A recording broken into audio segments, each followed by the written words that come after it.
বাংলাদেশের মতো একটি দেশে যেখানে মানুষের মধ্যে সম্পর্ক এবং ঐতিহ্য গভীরভাবে প্রবাহিত, সেখানে কোনো নারী বা শিশু যখন ধর্ষণের মতো অপরাধের শিকার হয় তখন তা আমাদের সমাজের প্রতিটি স্থলে গভীর প্রভাব ফেলে। আজকে আমরা আলোচনা করব মাগুরার সেই ভয়াবহ ধর্ষণের ঘটনার কথা এবং কিভাবে আমরা এই ধরনের অপরাধের বিরুদ্ধে সবাই একত্রিত হয়ে লড়াই করতে পারি।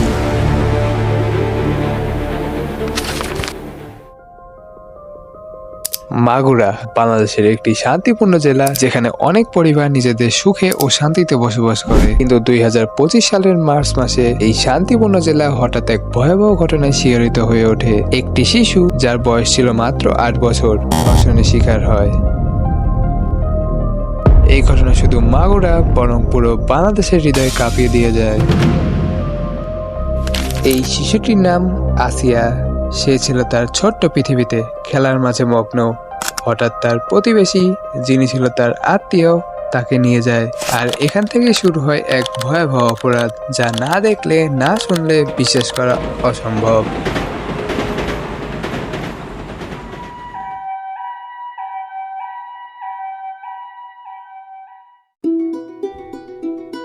ঘটনার পর আসিয়াকে প্রথম মাগুরা সদর হাসপাতালে ভর্তি করা হয়, কিন্তু শারীরিক অবস্থার অবনতি হওয়ায় তাকে ফরিদপুর মেডিকেল কলেজ হাসপাতালে স্থানান্তরিত করা হয়। পরে তাকে ঢাকার সম্মিলিত সামরিক হাসপাতালের লাইফ সাপোর্টে নেওয়া হয়। তার চিকিৎসকরা প্রাণপণ চেষ্টা করেছিলেন, কিন্তু শারীরিক ও মানসিক কষ্টের কোনো শেষ ছিল না। এই ঘটনা শুধু আসিয়া বা তার পরিবার নয়, পুরো সমাজের জন্য একটি ভয়ঙ্কর ট্র্যাজেডি ছিল। আমাদের সমাজে এই ধরনের অপরাধের যে বিশাল প্রভাব তা অনুভব করেছিল সবাই।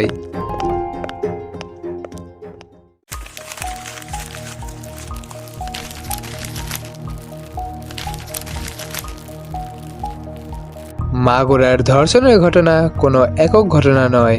একে শুধু একটি ট্র্যাজেডি বললে ভুল হবে, বরং এটি একটি বড় সামাজিক সমস্যা যা বাংলাদেশ সহ পৃথিবী জুড়ে ছড়িয়ে পড়েছে। দেশের বিভিন্ন প্রান্তে শিশুরা, তরুণীরা, এমনকি বয়স্ক মহিলারাও এই ধরনের অপরাধের শিকার হচ্ছেন। শুধুমাত্র 2023 সালে বাংলাদেশে ধর্ষণের প্রায় 9,000 ঘটনা রিপোর্ট করা হয়েছিল। বাস্তবে সংখ্যাটি আরো অনেক বেশি হতে পারে, কারণ অনেকেই এই ধরনের ঘটনার বিরুদ্ধে সরাসরি প্রতিবাদ করেন না বা তা প্রকাশ করতে ভয় পান।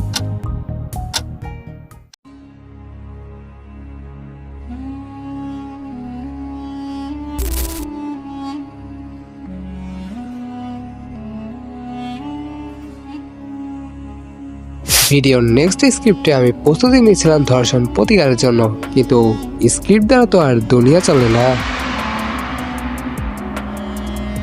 আমি চেয়েছিলাম ধর্ষণের প্রতিকার কি হতে পারে তা বলতে, কিন্তু বুকটা হঠাৎ কেঁপে উঠল।